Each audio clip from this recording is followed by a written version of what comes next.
to the Cinementalists. Noun, plural. Definition, those whose love for movies runs so deep, they can't help but do a podcast about them. Hosted by Colton Robertson and Joseph George. Hello everybody and welcome in to the Cinementalists, where today we are concluding our month of secret societies, and that was kind of a spoiler for this one. And I knew that, but it felt like a worthy sacrifice to make to watch Hot Fuzz, originally released on April 20th, 2007. Fucking blaze it. Written for the screen by Simon Pegg and Edgar Wright. Directed by Edgar Wright. I'm Colton Robertson. I'm joined by Joseph George. What's up, homie? Oh, what up, what up? Always a pleasure to be here. Oh, and it's always a pleasure to have you. And like I said, Secret Society Month coming to an end on its lightest note yet by probably far. Hot Fuzz, the middle installment of the acclaimed Cornetto trilogy from Edgar Wright, consisting of Shaun of the Dead, Hot Fuzz, The World's End. This was your first viewing of any of those three films, correct? Yes. Numero uno, and I guess kind of a second viewing as well yesterday. I had the good old rental for 48 hours, and I did finish the movie the first night I watched it, and then I was like, why not just throw it on? Let's the get our background. money's worth here. I was like, I just threw it on again as I was just cleaning up my room and doing stuff. But then the end, I don't know, I was sat down again. I guess I think that's just any movie, no matter what. Eventually, I'll find my way to the seat, or maybe that's just we do pick some good movies to watch, or entertaining. So I guess kind of a second watch, but no, very, very first viewings for sure. I did not have any pre-knowledge into this, but now I must go into the greater trilogy here. Like I gotta. These movies are just so much fun, and having Edgar Wright, like the only movies I have under my belt for him are this and Last Night in Soho. And not to say that I didn't like Last Night in Soho, it was really just the ending. Very stylish, very good looking. But I love. Did you ever watch everything Scott Pilgrim else. versus the World? It's been forever. I like that movie. That's got this weird thing where like, before I watched a lot of movies, I really loved it, and then as I was starting to watch a bunch of movies, I was like, oh, maybe that movie's not very good, and then I revisited it, and I was like, nah, fuck it, I love this thing. So it's, I enjoy Scott Pilgrim versus the World a lot, and I enjoy Edgar Wright as a director a lot. I think that these three movies, and Hot Fuzz is a ton of fun, and they're called a trilogy. He's not playing the same guy by any stretch of the imagination. Simon Pegg is the lead in all three. Edgar Wright directed all three. Nick Frost, the Butterman sidekick, is the sidekick in all three. Okay. Yeah, and Okay. they consist of a similar cast every time. Not the exact same, but a similar one. And that's kind of the vibe they've got going over there, which is a ton of fun. One of the things that I love about this movie the most is that you can tell it's a group of friends who got resources to make whatever the fuck they wanted. Yeah. And the part that specifically made me realize that was when they were pushing shopping carts as a battering ram. And like the camera's like mounted on the wheels of the shopping carts. I was like, a kid thought that up, and now Edgar Wright gets to do it, which is kind of incredible. I love that idea.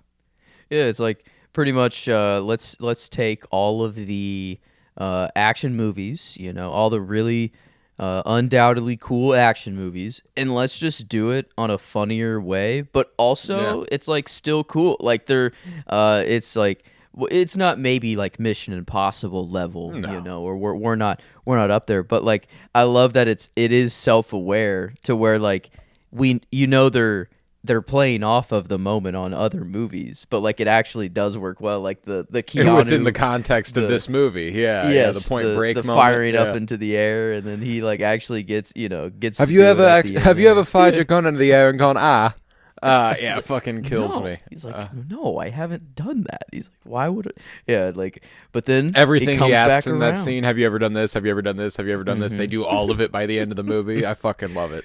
I fucking love it. Yeah, man. I think that this movie is so much fun, and that's really the premier thing it obviously has going for it. I mean, again, Edgar Wright's a really solid director. He's got a very, very distinctive style insofar as his pacing is concerned. I feel like all of his movies kind of move at the speed of light, like they're just flying by you. And he really, really capitalizes on any given moment. Like, I love the quick cuts and the quick pans, and like I'm at the scene in my little watch while it's on while we're recording. I'm at the scene where he's at the bar or at the pub, and all the kids are in there, and like the camera is just whipping around the place, looking at all these panning to all these kids, and he's so intense about it. I fucking love it. How old are you? Get out of here. When's your birthday? 22nd of February. What year? Every year. Fucking great. And even the bartenders, or the people who run the bar, they're like, yeah, better for him to do it in here than to be the craze out there. And then at first I was kind of like, you know what? Actually, kind of good on it, like that. Yeah, fuck yeah. But then those people, I'm pretty sure, turn out to be in the cult or in the society. So it's like, well, damn. It's like I guess it was the only cult area where at first I was kind of like, maybe this is good, or I don't know, like maybe they're not so bad. Yeah. No. Yeah, they're not great. I love my favorite part about the revelation of the cult is that they are not motivated by any monetary gain. Or like, he tied together this big conspiracy about land and how everything comes together, and they're like, yeah, you read too deep into that shit, bro. We just didn't fuck with those people. Like, that's hysterical.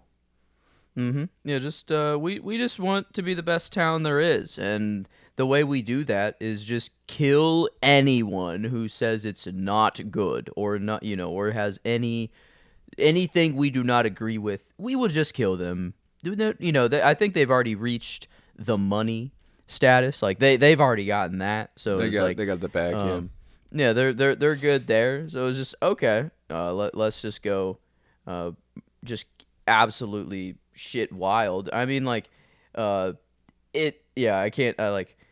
It's wild that I thought it was only this. Who's the guy? The shopping. Skinner? Skinner. Yeah, I mean, like, he plays himself, very early on of like beheading price, or or slicing prices, and so it was like, okay, arrest and me. I'm a slasher. A slasher of prices. Yeah.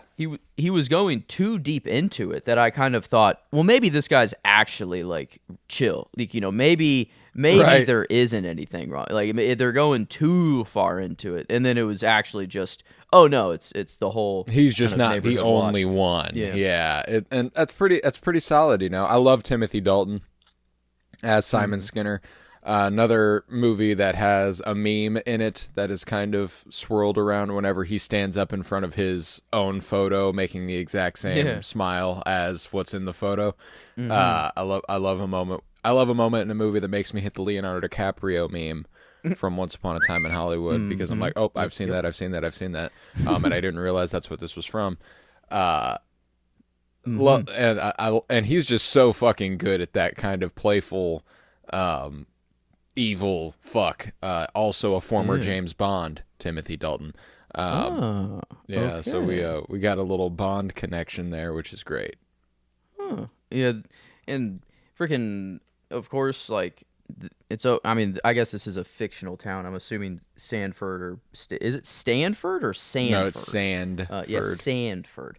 Yeah, I'm imagining. I don't know if it is actually legit, if there is a real Sanford, England, or wherever we are. But damn, across the pond is like this was pretty sick. Like, as cops go, like, I can't. I hate that the only cops I hate are like the big city cops that like kicked him out and said, you're too good. We got to get you out of here to let everyone else have a chance. But like, I hate whenever propaganda is like, I'm like, damn, like if every cop could just be like this, it's actual like superhero level shit. Like this is, it's just vigilante, but without the mask. It's like actually what I feel like supposed to be. Well, but then, that's when it comes to the quote unquote propaganda of Hot Fuzz, I think it only goes so far. I think that because of its satirization of other pieces of actual propaganda, it becomes satire of propaganda itself. It kind of is poking fun at the idea that these could be ultra badasses who trot into town on their white horse and, like that's Simon Pegg. I love Simon Pegg. You know what I'm saying? But there's a reason he's not Tom Cruise in Mission Impossible. You know what I'm saying? Like, he's an everyman, and he's going to be the hero when he needs to be, and that makes him lovable and admirable. But it's not because he's throwing fisticuffs. You know what I'm saying? This actually has multiple moments that play on the understanding you have of him in Shaun of the Dead. Because this was understood to be made by the same exact people and kind of understood to be not a spirit sequel, as it were. And there's a moment in Shaun of the Dead where he does exactly what Butterman does at the fences. So whenever he's like, you never heard of a shortcut? That's a line in Shaun of the Dead, and he completely whiffs it and hits his head, and that's that. And then in this one, he's a badass who jumps over all the fences and pulls it off and flips over, and you're like, oh, okay, so this is a completely different fucking guy. And I love that. I love that everyone except for him is incompetent. They're incredibly dumb, and, lulled into submission by the fact that they've been told nothing is wrong ever and everything's fine. And I love the Andes. Patty Considine is always a welcomed sight. Man. That mustache is insane. Oh, it's incredible.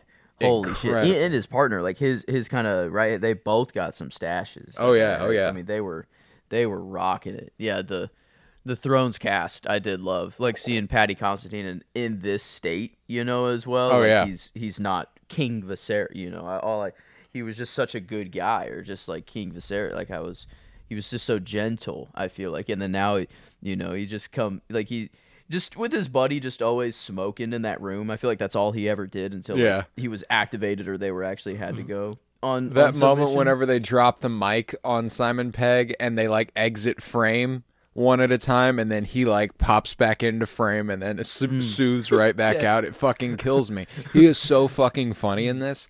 I've seen Paddy Considine in at least two other roles that Viserys was the first time I was like, who's this guy? Okay, it's Paddy Considine. I love Paddy Considine. And then since then I've seen him in two things. This and Peaky Blinders. No way. He's a premier villain in season 3. Oh my god. Holy shit, that's right. Yeah, wow. He's the priest. Yeah, he's the evil fucking asshole priest.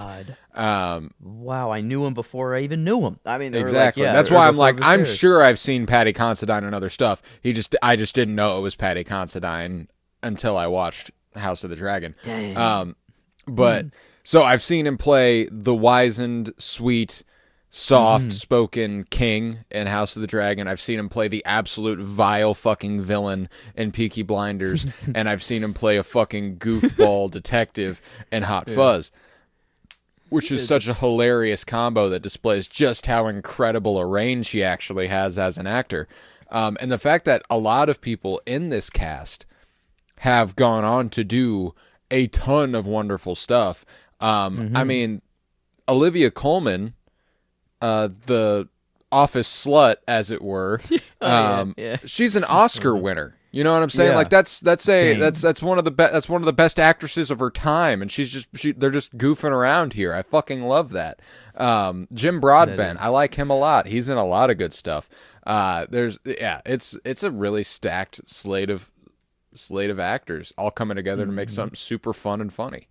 And we got the other Thrones connection. Like, it actually took me a while to realize that was the Hound. I was curious about that. Yarp. Yarp. Yes, and I'm like, and then I finally checked the cast list, see, is it Rory McCann? Rory McCann. So then I'm like, no way. So that was nice to get that confirmation. Good old Walder Frey, being the old man that was. I honestly forgot why they went over there. Like, he was upset about something. Bro was posted up with his gun. He trimmed somebody else's hedges. Oh yes, okay, yes, that's right. Okay, and then it's like, why did he just narc on himself though? It's like, yep, this is the only one that I have licensed to me or whatever. And then he's like, yeah, I do have a lot more guns, but they're all illegal, I guess, or whatever. And then they just got armed up. It was like, thank you, Walder Frey, for arming us up. But bro, he really did not have to walk him into that barn. Like, I don't know why. I was a little confused as to why he just gave up all of his goods or all of his weapons. But no, it did stock up the boys. It did and allow for great pull through later on. Yeah, there's no doubt. And those are not the only 3 Thrones connections. About to dig deep into the bag here. The gentleman playing Sergeant Tony Fisher, the one who's always like, all right, what he said. Okay. He is the actor version of I almost called him Tony Stark, Ned Stark. When he's like, "What's that mean?" The satirized version of the Seven Kingdoms that Arya sees on the street side and ends up hanging out with them in the streets of Essos, and she idolizes. No way. Yeah, he's the guy acting like Ned Stark in that. Wow. Okay. Yeah, I don't know why he looked like someone else, and I can't. He kind of looks like Jermaine Clement. That might reel you in. Not Jermaine, G-E or J-E-M. It's Jermaine without the R.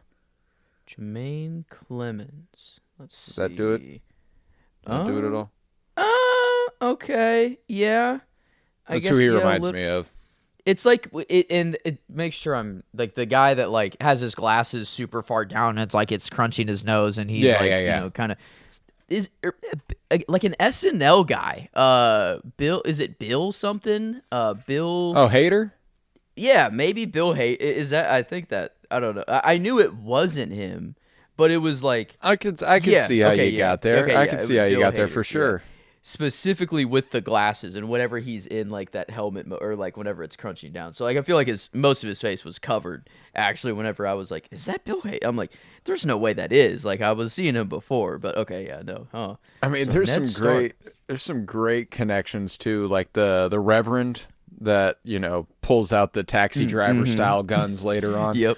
That was Belloc in Raiders of the Lost Ark. Oh shit.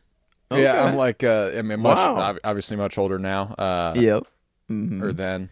Let's see.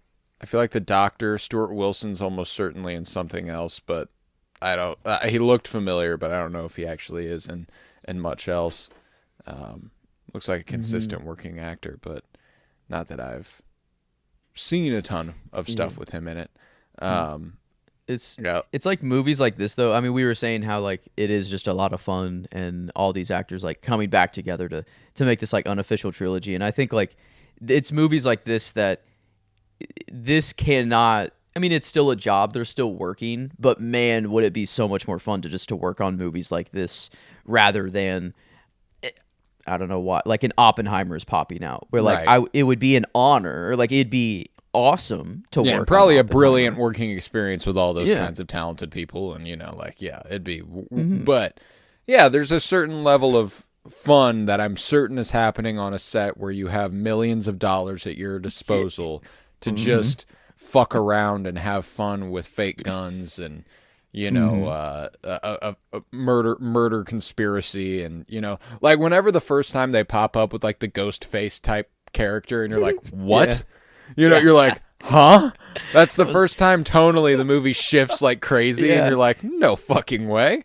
Like, it's like we got a serial killer, or is like actually ghost. Like I'm like, what? Like this is The cloak was wild, but no, and then from that moment on, like I wasn't really surprised by much. I was just kind of like, along for the ride.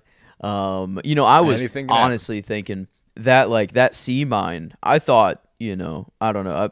I knew it was gonna go off. Like right when it was entered. Like no way they're just gonna show that thing and then it's not gonna blow up. But I thought like we were gonna be like I don't know. It's attached to the back of a car, dragging it on the road, or even like a helicopter, dropping it from a building. It still doesn't go off, and then I don't know. I was thinking the craziest things for this sea mine, and then it does come back around and I guess killed the last remaining cult member with the damn Blundergat. It comes out with the fucking whatever that gun is. I don't know. The Blundergat, yeah. I mean, I thought Danny was donezo. I thought bro took, I don't know how many. Not even bullets at this point, like musket balls. Bro took 8 musket balls to the chest and just to the midsection. I'm like, damn. I was like, that's actually sad. And I was like actually heartbroken for a little bit. Yeah, I was like, no. I'm like, that's not okay. And luck, thankfully we're all good. We got the happy ending that we deserved. And yeah, like it even got pretty like not serious or like to the level of making me cry or anything like that, but like whenever the dad is arrest these men and then Danny gets to say like I'm actually kind of proud that like if mom were to see you today, I think she would have killed herself all over again. I was like, oh my god. I was just like, shit. No, there's a reason. It's obviously very funny, but there's a reason there's a lot of very, very talented actors in these movies, which is that they're able to play these comedic beats with complete seriousness and take it 100% seriously and make it funnier that way.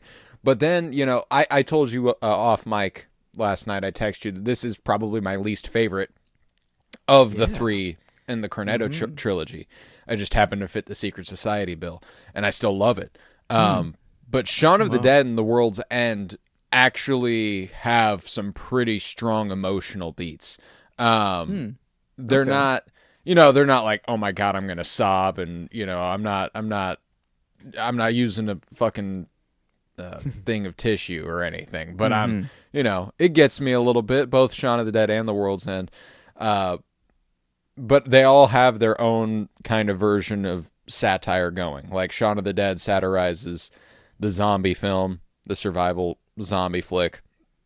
This satirizes the cop movie, and The World's End is kind of a sci-fi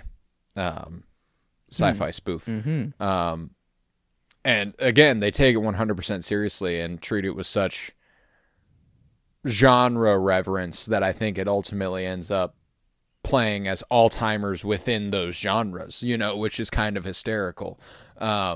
To like be making fun of something so well that you become just as good as anything in the genre itself.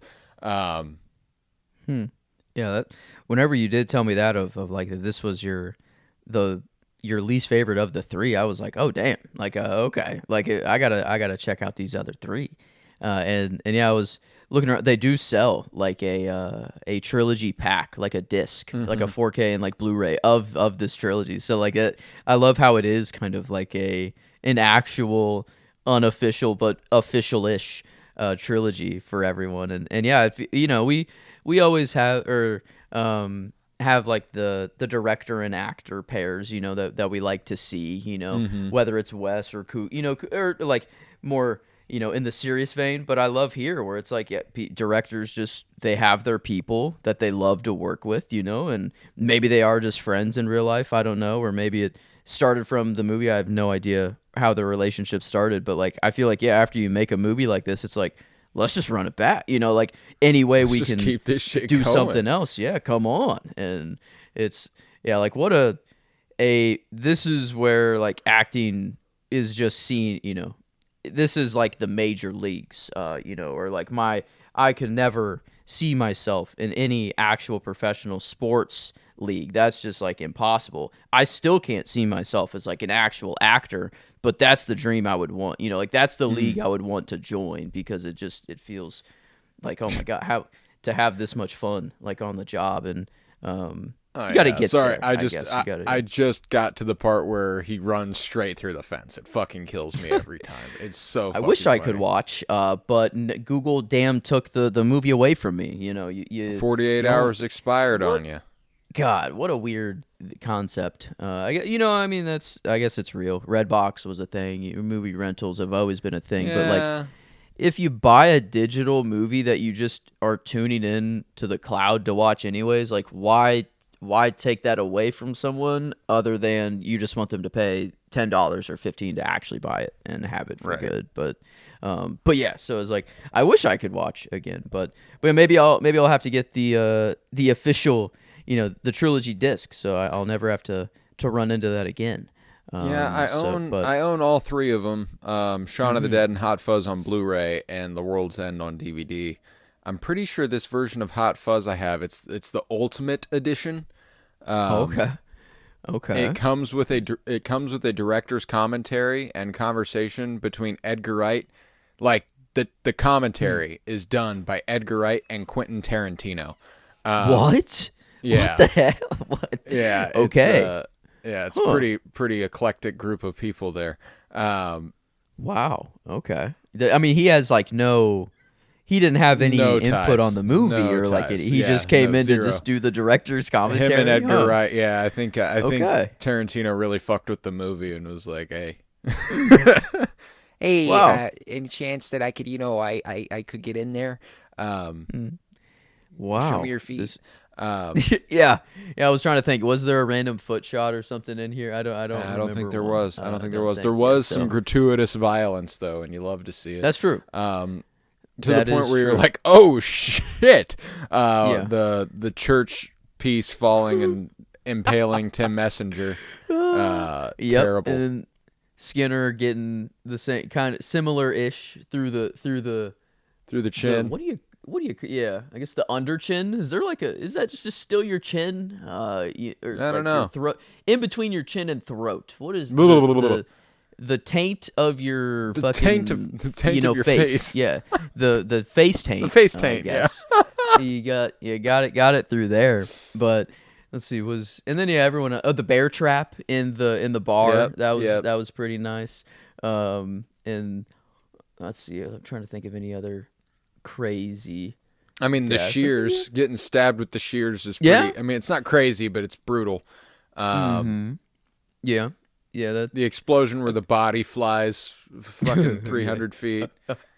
It's just showing how like it is brought up very satirical, but it's like makes you like wonder how easy it is for people to disappear, or like how many accidents aren't actually accidents in the world, and it's just like the crash on the side of the road is like, well, yeah, it's clear. His car was there, and then he ended up off the road there, and he's dead. And then they just go home, eat their dessert, and everything is all good to go. And it's like set a nice little fire on the stove, put some bacon and food there to make it somewhat believable, and bada bing, completely clean. And it's like I see how a small group of people could feasibly get away with this, but yeah, I even though you told me there was like a secret society, I was thinking it was more on the police vein kind of the whole time. Like I thought there was something more going on with the police that sent him to this town, and I'm honestly kind of surprised they didn't capitalize on that. Like I thought they were gonna say that it goes above, like this is just the cult for this one town, but then the police, have connections in every other, surrounding town wherever, and they were actually just trying to get rid of him and kill him. But then they were just like, no, is that the idea? Or like, do they truly want him back in London? Like they were, Like they just truly sent him out. I think they actually want him back in London. Yeah. I think it's. I don't think that's an extension of the secret society or anything. I think the secret society is strictly Sanford, and they preserve their town, and that's that. And these dudes were fucking again. Everybody but him is an incompetent idiot, and they called him up and were like, "Oh shit, we didn't realize how safe you were keeping it." But things look bad without you in London. So if you wouldn't mind coming on back. Yeah, but after this, you've earned retirement. I think he feels comfortable. He's like, no, I'm not going back to London. He's like, no, this is the town. This is where I belong. And yeah, it's like I kind of had not that I feel like I'm a cop or vigilante or saving the town, but it was like I feel like I once thought in my life that I needed to have a big city, or I thought that was where I was going to end up. And then little old Rolla out of nowhere, a small town that I initially hated everything about it, is like all coming back around. It's like there's something about the small towns, right? Like it's just a different feeling, and yeah, it's like so that was just kind of nice to see him. On the surface, Sanford is a really lovely little community. I love the town square, as it were. Yeah. Really, really big fan of the walkable community. You always love to see it. But yeah, obviously they've got some more fucked up shit going on. Yeah, it's all not sunshine and rainbows. But now, the Sanford is entering their golden era. Now they're back. Now they really can be Village of the Year. What was the crime at the end? That they were like being called on for? It was like some like the most mundane thing. That ever. It was like some fired up hippies with radios or something like, or boom boxes, or I don't, something like that. But it's like the level that the cult wanted to reach of like there is no crime, and like that, like their joke, eating dessert, whatever, because they're just actually covering up all the crime. But then now actually there isn't any crime, and the worst, they're having a high speed pursuit, get there fast for just some boom boxes or whatever. So yeah, it was like the ending felt good. Yeah, it was like it felt good the whole time. It was fun, but then it's like it was not anything. I didn't cry. I guess I did maybe think that there was a little more to the secret society like that the police were gonna touch on, but I'm not like left like, oh man, I'm so pissed that they didn't go there, or like that I needed them to go there. I was very satisfied with everything I had. I was just going off the rails with my good old theory brain, but yeah, no, it was like and maybe it was just that precursor of you like telling me there was a secret society, and maybe I did just play it to the ultimate degree. Like I'm like, no, it can't just end here. I'm like, there's got to be something more, No, it's really quite simple. I love how and that's one of my favorite things is the twist that it is that simple. Whenever it's like it goes so deep, it's city corruption, it's town wide, and they're like, no, we just didn't fuck with them. We had to kill her because she was gonna move, and like she put us on the map, dude. Like it's that's so funny. It's just very black and white, and so yeah, that was nice.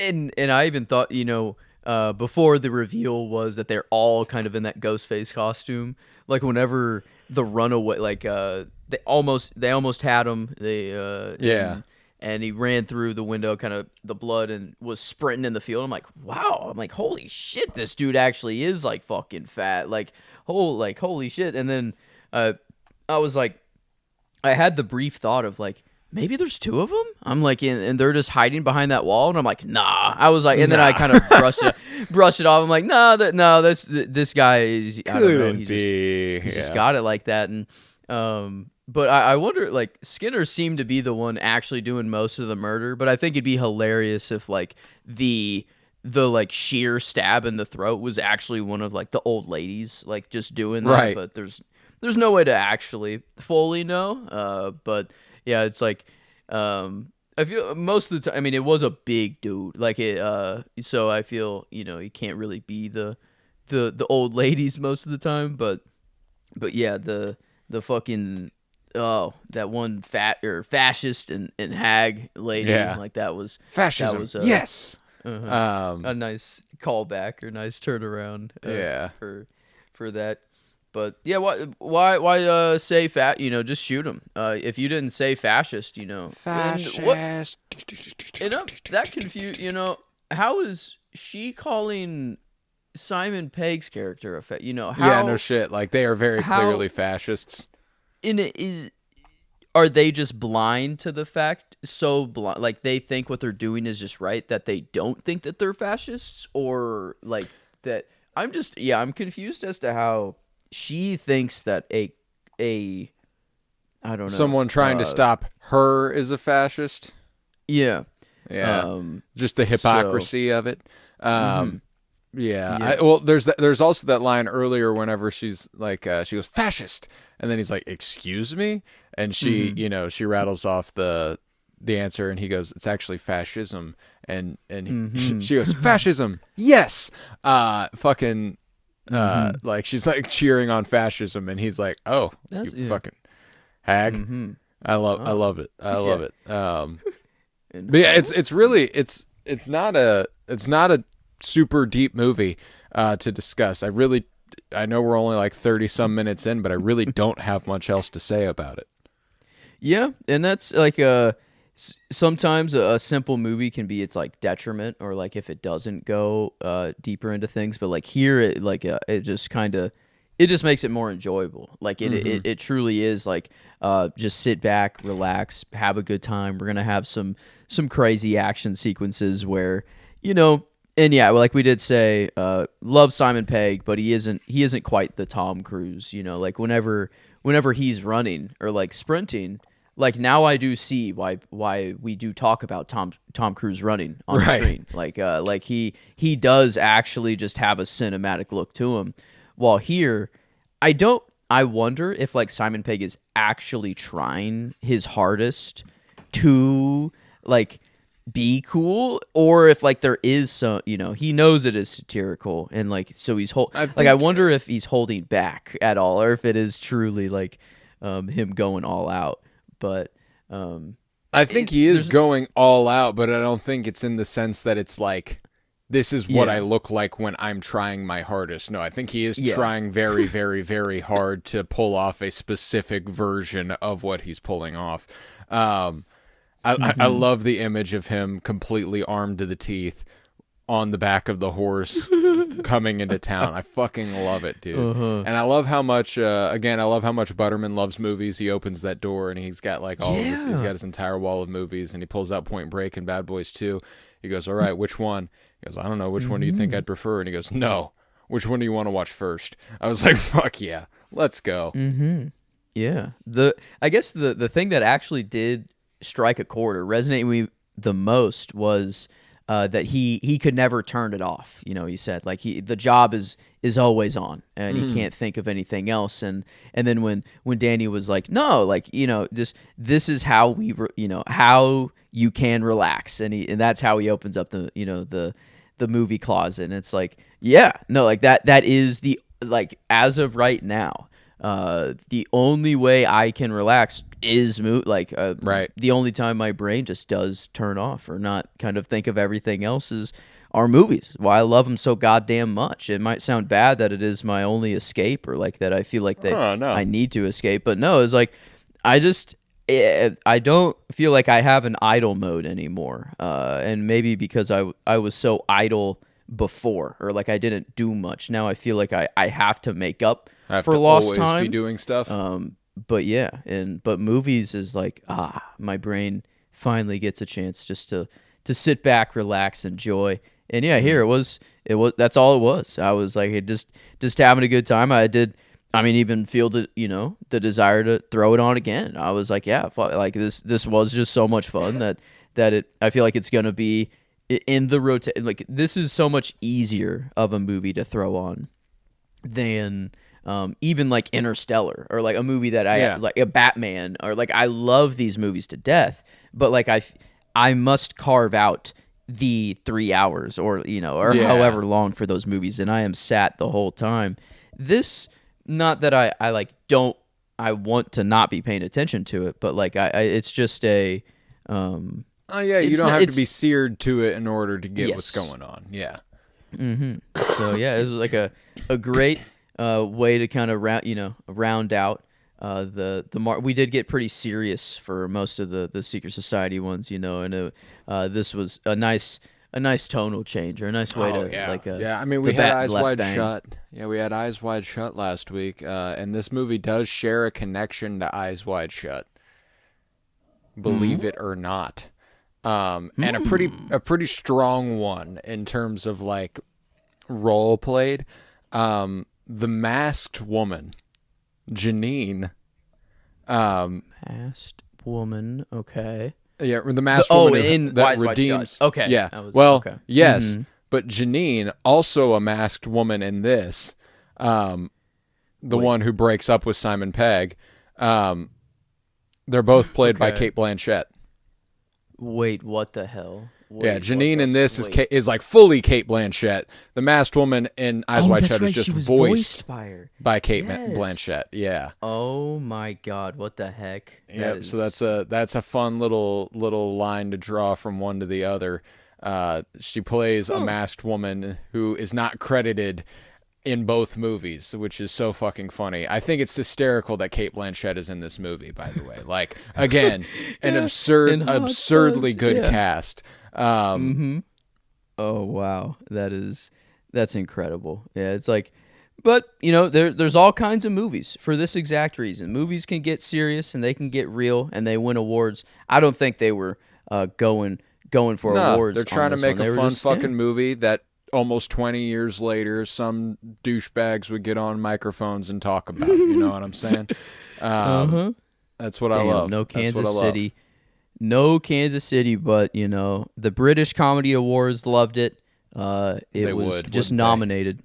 But yeah, the Russian National Movie Awards. It was only nominated for the best blockbuster. Didn't win, but yeah, it doesn't look like stuff. Oh, it did. The stuff. Only time it won was in the National Movie Awards in the UK. It was the best comedy of 2007 to them. So there we go. They did take home a trophy. So they got hardware. It's you can't remove it. It's always take there. That from them. Yeah. Mm-hmm. No, I love it. But I think with that we can go ahead and do some plugs. Sorry, got a frog in my throat. So what I'm going to do here is I'm going to plug some other shows. I'm going to announce our slate for next month, and then we're going to rate this movie on a scale of 1 to 10. So, with that, be sure to check out Geek With Me, our other active show, ongoing Nerd Shit podcast. Currently, Daredevil Born Again is back on. We will definitely be discussing that. Maul Shadow Lord comes on next week. We will be discussing that. And that will be semi-weekly for both. So we got that to look forward to on Geek With Me, along with House of the Dragon coverage this summer. You got a little bit of a taste of that with the Patty Considine crossover here. So that's Geek With Me. We also did a TV podcast called Fire Pod With Me. It was a Twin Peaks podcast. I watched Twin Peaks for the 4th time. Joe watched it for the 1st time, and he had a great time. And you got to check it out. If you've never watched Twin Peaks, you should. And then if you happen to want a podcast to go with it, we've got it there for you.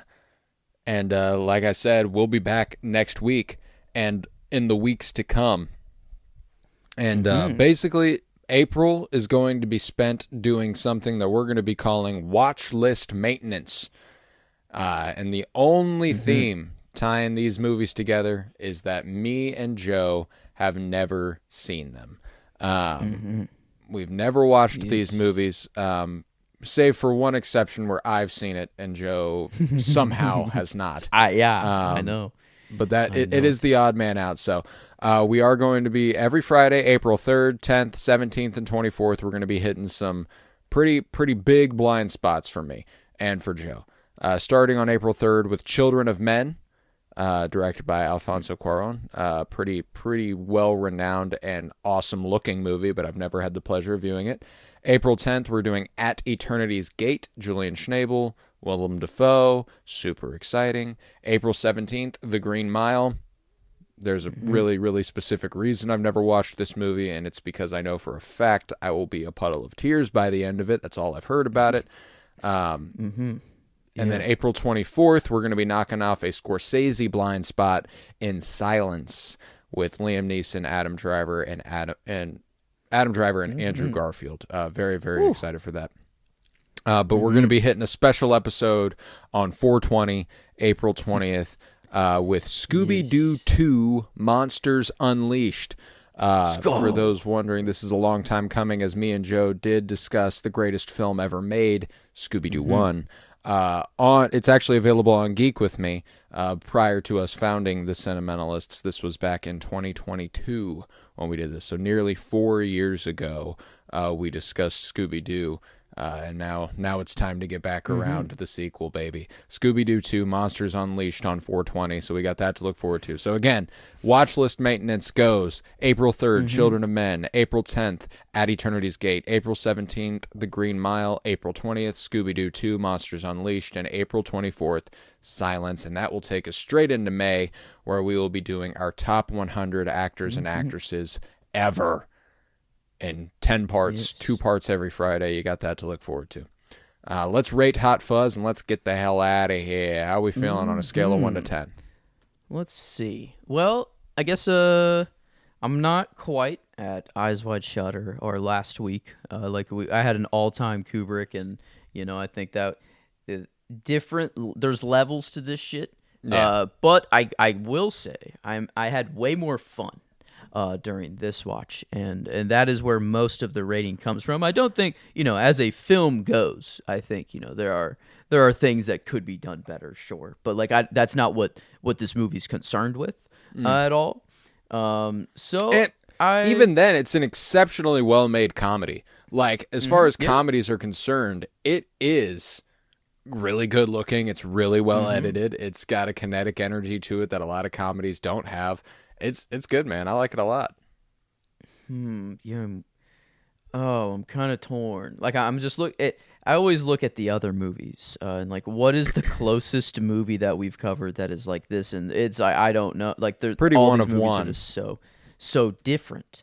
But I think I'm liking it more than The Grinch, or how The Grinch Stole Christmas. I know I'm comfortable there. I think, I'm liking it more than Home Alone. So there are some movies I know I'm comfortable going above. But I think I'm in the 8s somewhere. I think it's an 8, maybe just 8 flat, or 8.25 is where I was kind of going. Yeah. And let's see, where would that land at? As far Dry Long So was an 8.75. Okay. Yeah, I like that. I would not put it above Dry Long So. Yeah. Is there an 8 flat? Was Poetic Justice actually? Yeah. So it would be above Poetic Justice. I think I like an 8. I think. Cool. I think here. I'll do a little heavy lifting. I'll bring it up a little bit. I'm gonna take it to an 8.5 on a personal note. I love the movie. I think it's hilarious. I love Simon Pegg with all my heart. I will never tire of Simon Pegg. So everything he's in, I'm in. And I think evening it out there at an 8.25 on the old Cinementialometer feels pretty solid to me. So I can get with that. There we are. Okay. But yeah, with that, I think we can conclude this episode of The Sentimentalists. And again, we will be back next week with Children of Men. Pretty big switch up from Hot Fuzz, if I had to guess. But we did Eyes Wide Shut last week, so we're just keeping you on your toes. Is all. That's all. That's what we're doing. So you got that to look forward to. But yeah, with that, I was Colton Robertson. I was joined by Joseph George. Thank you very much, homie. Oh, thank you for having me. It's always a pleasure to be here, homie. Oh, and it's always a pleasure to have you. And remember, fuck ice.